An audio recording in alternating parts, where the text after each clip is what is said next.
ఎన్నికల వేళ నేతలు ఇచ్చే హామీలకు అడ్డే ఉండదు. తమను గెలిపించి అధికారం ఇవ్వాలే కాని కొండమీద ఉన్న కోతిని సైతం కిందకు దిగేలా చేస్తామంటూ మాటలు చెబుతారు. ఎన్నికల ముందు ఓడ మల్లయ్య, గెలిచాక బోడి మల్లయ్య అన్న రీతిలో ఉంటాయి వారి హామీలు.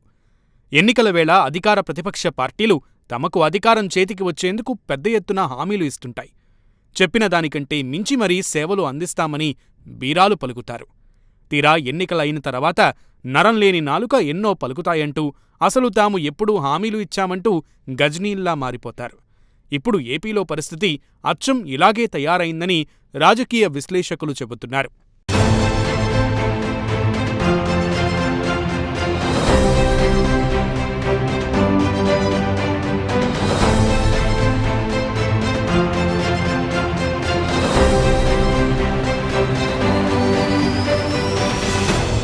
రెండు 2019 ఎన్నికల ముందు వైసీపీ అధినేత సీఎం జగన్మోహన్ రెడ్డి అక్షరాల 730 హామీలు ఇచ్చారు. పాదయాత్రలో ఊరూరా తిరిగి వాటిని విస్తృతంగా ప్రచారం చేశారు.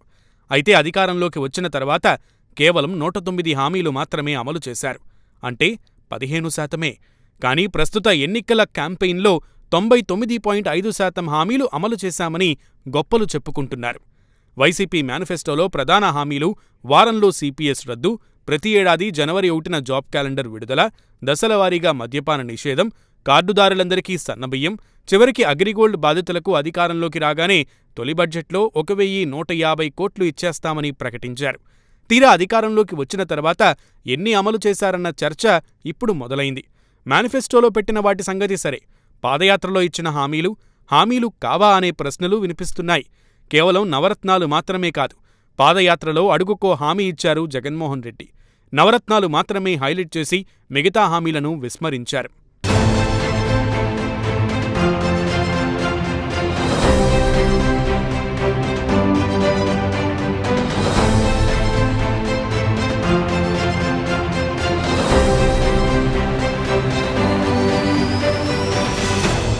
సరే, అలవి కాని హామీలు ఇచ్చి జగన్మోహన్ రెడ్డి బంపర్ మెజారిటీతో అధికారంలోకి వచ్చారు. అయితే ఇచ్చిన హామీలను ప్రశ్నిస్తే వితండవాదానికి తెరలేపారు. ఇందుకు ఉదాహరణే సీపీఎస్ రద్దు హామీపై ప్రభుత్వ సలహాదారు సజ్జల రామకృష్ణారెడ్డి చేసిన వ్యాఖ్యలు. పాదయాత్రలో ఉద్యోగులు సీపీఎస్ రద్దు చేయమని అడగ్గానే దానిలో ఉన్న సాంకేతిక విషయాలు తెలియకుండానే జగన్ హామీ ఇచ్చేశారని మాట దాటేశారు. దీన్ని అమలు చేయాలంటే రాష్ట్ర బడ్జెట్ కూడా సరిపోదంటూ తేల్చి చెప్పేశారు. దాంతో అధికారంలోకి రావడానికి ఉద్యోగులు మద్దతు కోసం ఈ హామీని జగన్ ఇచ్చారని ఉద్యోగ వర్గాలు క్లారిటీకి వచ్చేశాయి. అదే సమయంలో టీడీపీ అధినేత చంద్రబాబు మాత్రం సీపీఎస్ రద్దు సాధ్యపడదంటూ చెప్పడాన్ని గుర్తు చేసుకుంటున్నాయి. ఇక దశలవారీగా మద్యపాన నిషేధం సంగతేమో గానీ ఆంధ్రాలో మద్యం తాగితే ప్రాణాలు గాల్లోనే అన్నట్లు ప్రభుత్వం చేసింది.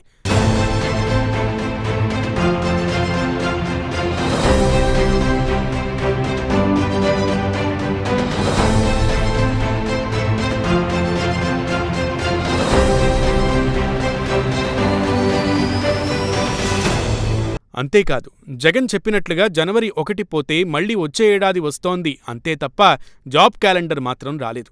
అలాగే అగ్రిగోల్డ్ బాధితులకు న్యాయం జరగలేదు. రేషన్ కార్డుదారులకు సన్నబియ్యం అందలేదు. ఇలా జగనిచ్చిన ప్రతి హామీ అటకెక్కిందని అంటున్నారు. మెగా డిఎస్సి విడుదల చేస్తామని చెప్పి ఎన్నికలకు 2 నెలల ముందు నామమాత్రపు 6,000 పోస్టులతో ప్రకటన విడుదల చేశారు.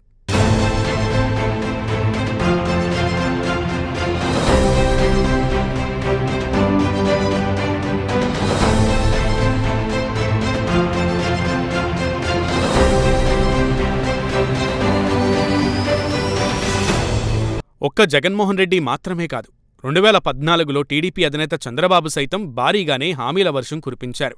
ఆ ఏడాది 650 వాగ్దానాలు చేశారు. వాస్తవానికి వాటిలో 10% కూడా అమలు కాలేదు.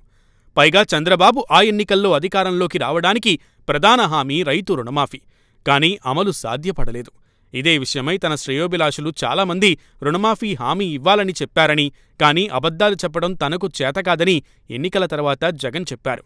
రుణమాఫీ చేస్తానని చెప్పి ఉంటే అధికారంలోకి వచ్చేవాళ్లమన్నారు. అధికారంలోకి వచ్చాక టీడీపీ మేనిఫెస్టోను అధికార వెబ్సైట్ నుంచి మాయం చేశారు. ఎన్నికల ఏడాది ముందు నిరుద్యోగ భృతి, అన్నా క్యాంటీన్లు ఏర్పాటు చేసి చేతులు దులుపుకున్నారు. తెలుగుదేశం పార్టీ డ్వాక్రా రుణమాఫీ జరిగింది అని చెప్పినప్పటికీ చాలామంది మహిళలకు బ్యాంకుల నుంచి కొత్త రుణాలు తీసుకోలేని పరిస్థితి ఉంది.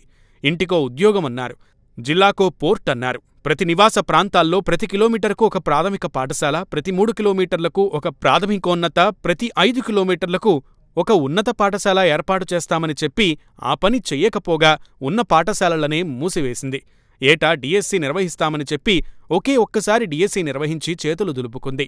ఎన్టీఆర్ సుజల పథకం ద్వారా ప్రతి ఇంటికి ₹2కే 20 లీటర్ల మినరల్ వాటర్ క్యాన్ సరఫరా హామీ 4 ఏళ్లైనా అమలు కాలేదు. ఇలా చెప్పుకుంటూ పోతే ఒక కొండనే తవ్వుకోవచ్చు.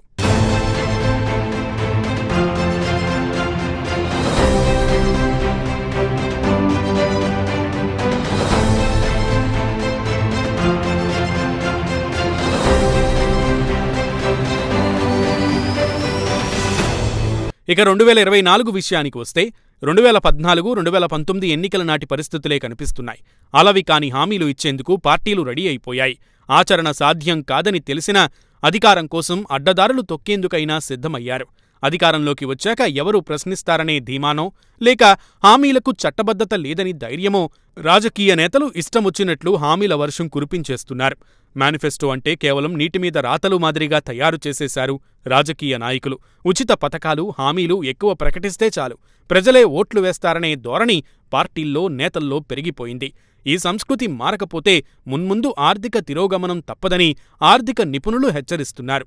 ప్రస్తుత కాలంలో పార్టీల పథకాలను రూపొందించే తీరు ఎలా తయారైందంటే, ప్రభుత్వ రాబడి, బడ్జెట్తో పనిలేదు. ప్రజాధనాన్ని పప్పు బెల్లాల పంపకాలుగా మార్చివేశాయి. వాస్తవానికి పార్టీల మేనిఫెస్టోలను అమలు చేయాలంటే లక్షల కోట్లలో ఖర్చవుతుంది. ఇప్పటికే ఉచిత పథకాల కారణంగా లక్షల కోట్లలో ఏపీ అప్పుల్లో కూరుకుపోయింది. దీంతో అప్పుకు వడ్డీ పెరిగిపోతూ రాష్ట్రానికి గుదిబండగా మారుతుందని ఆర్థికవేత్తలు హెచ్చరిస్తున్నారు. రాజకీయ నాయకులు ప్రజల జీవన ప్రమాణాలు, మౌలిక సదుపాయాలు మెరుగుపరచాలని, నాణ్యతతో కూడిన విద్య, వైద్యం అందించాలని సూచిస్తున్నారు. సామాజిక, ఆర్థిక కోణాల్లో అభివృద్ధిని కాంక్షించాలే తప్ప ఓట్ల కోణంలో కాదంటున్నారు.